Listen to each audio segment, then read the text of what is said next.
Thanks for joining us tonight. When someone is elected or appointed to a position of public responsibility, the people that put them there trust that they will do their jobs honestly. Sometimes that trust is broken. Recent cases are bringing public corruption into the spotlight. Our Quentin Smith speaks with an expert to look beyond the numbers. He joins us live in the studio with more. Quentin.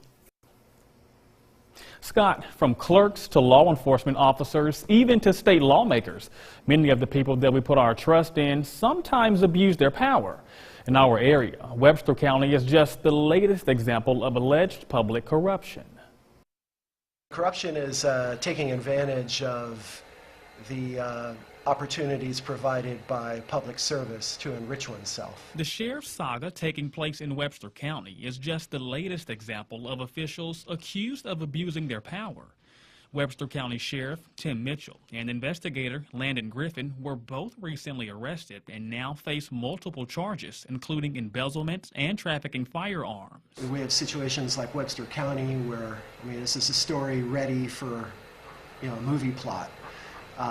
And it's tied up in greed and believing that somebody can get away with a lot just because they have political power. According to the Attorney General's office, 21 elected officials have been convicted of corruption in the past 10 years.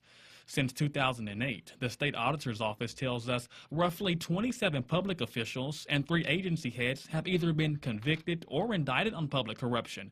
That goes along with countless others who were fired or forced to resign due to being caught up in the misconduct. Corporate America has seen plenty of examples of people on the take, if you want to put it that way.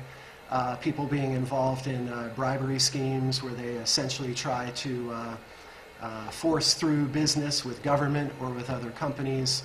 But there's also charitable organizations that have corruption problems. Corruption is a problem that's almost as old as government itself, and it often boils down to 2 traits: greed and selfishness.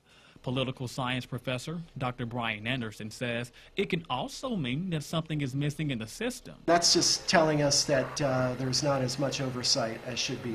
Anderson believes there should be an oversight board to monitor all officials and help ensure that no misconduct of any kind is taking place. There are procedures, if they're set forward in a clear way, they become a matter of routine.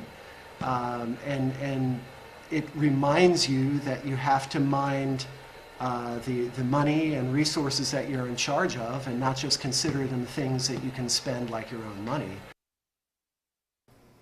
Now, the state auditor's office does not have the power to prosecute. Instead, it relies on the district attorney's office or attorney general's office to indict and prosecute those who are accused of public corruption. Scott?